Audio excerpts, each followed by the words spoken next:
Charlotte Brontë, the author of Jane Eyre, once described Austen as unable to portray people's passions. She wrote in an 1850 letter to her editor, William Smith Williams, that Austen's business is not half so much with the human heart as with the human eyes, mouth, hands and feet.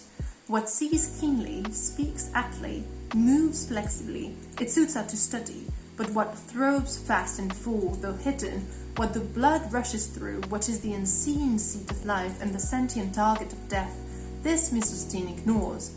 She no more with her mind's eye beholds the heart of her race than each man with bodily vision sees the heart in his heaving breast. Jane Austen was a complete and most sensible lady, but a very incomplete and rather insensible, not senseless, woman. If Austen is well known for a satirical and implacable wit, her novels often function as conduct books and lessons of morals, in which the sensible heroine always prevails. That is the case, for example, of Northanger Abbey or of Sense and Sensibility, where sense is seen as a virtue opposed to sensibility, which is seen as a flaw. But that is not the case of all of Austen's heroines. According to Alexander and Owen, Lady Susan remains, without a doubt, the black sheep in the family of Austen's writing. Lady Susan is a short epistolary novel which Austen might have written in 1794, when she was not yet 20 years old, and which was published posthumously in 1871. Its eponymous heroine, Lady Susan, has few parallels in 19th century literature. She's in her mid-30s, the son of an earl, and a widow of just a few months. Her husband's death has left her in a financially precarious situation,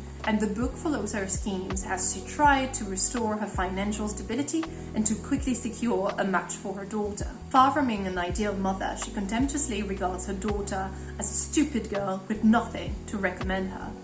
Lady Susan, on the other hand, is described as being excessively pretty, delicately fair, with fine grey eyes and dark eyelashes, and from her appearance one would not suppose her more than 25, though she must, in fact, be 10 years older.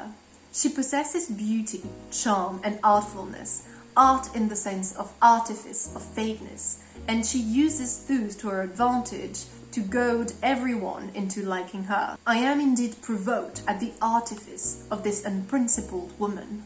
Lady Susan's use of art primarily involves language, which she manipulates and yields to her advantage. She is clever and agreeable, has all that knowledge of the world which makes conversation easy, and talks very well with a happy comment of language, which is too often used, I believe, to make black appear white. With her wit and beauty, she artfully and unscrupulously seduces numerous suitors, younger men and married men alike. I have made him sensible of my power, and can now enjoy the pleasure of triumphing over a mind prepared to dislike me, and prejudiced against all my past actions.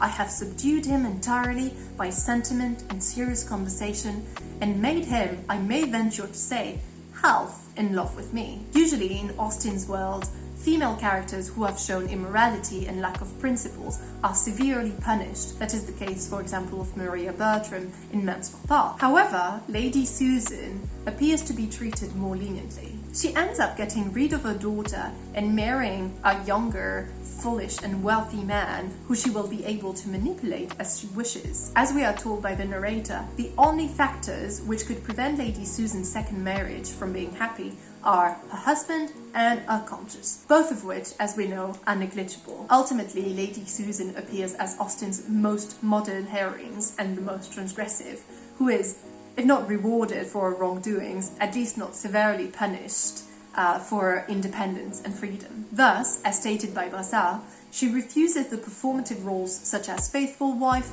inconsolable widow, and loving mother that patriarchy requires, and is far more threatening to the domestic ideal. Lady Susan is not only selfish, unscrupulous, and manipulative, she's also witty, charming, and intelligent. She will remain one of Austen's most overlooked heroines, a Machiavellian character, both a villain and a heroine. She's complex, interesting, and independent, and remains ultimately resolutely modern.